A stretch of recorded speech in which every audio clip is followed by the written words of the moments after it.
Hello, Leaflet and Raven Rock children. Oh, I sure do miss seeing you guys. For those of you that don't know me, I'm Miss Dottie, and I'm going to read you a story today. It's really great that we can still share stories from the Bible even though we can't be together at church, and I hope it won't be too much longer before we can be together at church. The story that I'm going to read you today, it comes from a book, and the book is called the Jesus Storybook Bible.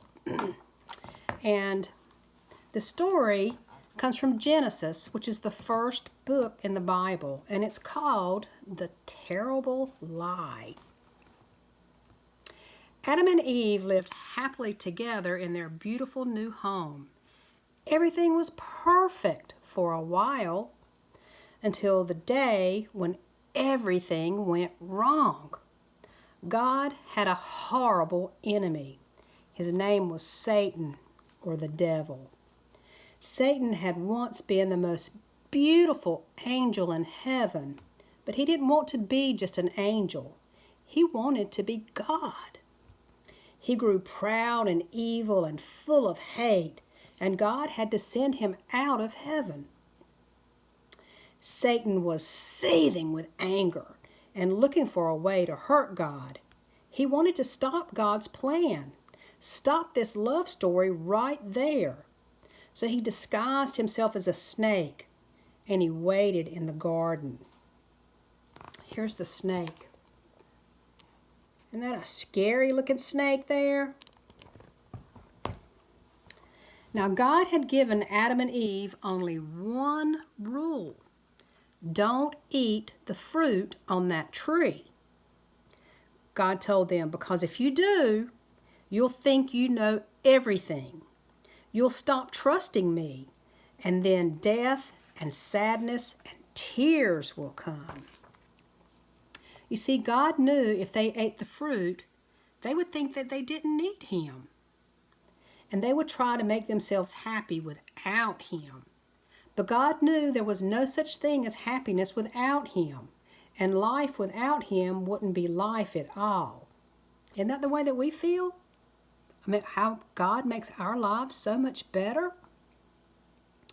As soon as the snake saw his chance, he slithered silently up to Eve. Does God really love you? The snake whispered. If he does, why won't he let you eat the nice, juicy, delicious fruit? Poor you. Perhaps God doesn't want you to be happy. The snake's words hissed into her ears and sunk down deep in her heart. Does God love me? She wondered that to herself. Suddenly, she didn't know anymore. Just trust me, the snake whispered. You don't need God. One small taste, that's all, and you'll be happier than you could ever dream. Well, Eve picked the fruit, and she ate some. And Adam ate some too. And a terrible lie came into the world. It would never leave. It would live on in every human heart, whispering to every one of God's children, God doesn't love me. And it wasn't a dream, it was a nightmare. A dove flew from Adam's hand. A deer darted in a thicket. It was as if they were frightened by something. Because all the animals in the Garden of Eden, they were just like tame animals. Adam and Eve could walk up to them and rub them and love on them, but now they were afraid of them. A chill was in the air. Something strange was happening. They had always been naked, but now they felt naked and wrong, and they didn't want anyone to see them. So they hid.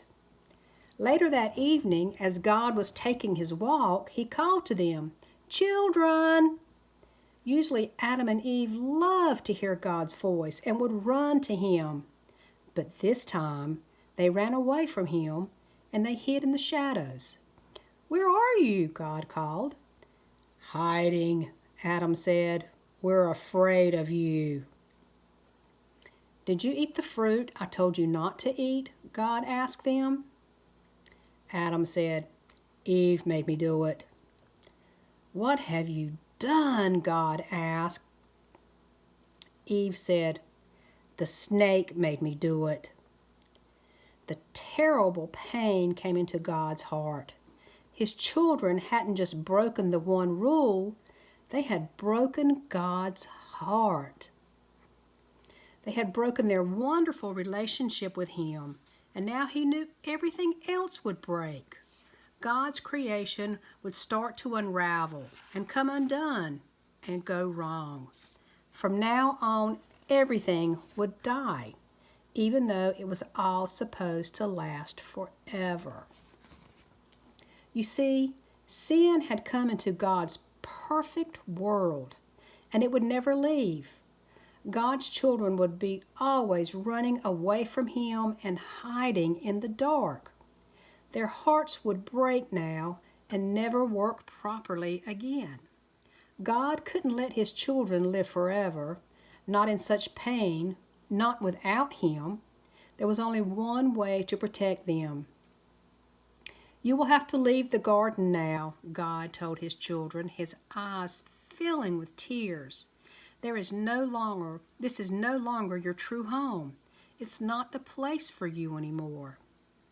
But before they left the garden, God made clothes for His children to cover them. He gently clothed them, and then He sent them away on a long, long journey, out of the garden, out of their home. Well, in another story, it would all be over, and that would have been the end. I hope you all enjoyed the story, and I look forward to coming back and reading you another story. Take care. Remember, God loves you, and I love you too. Bye-bye.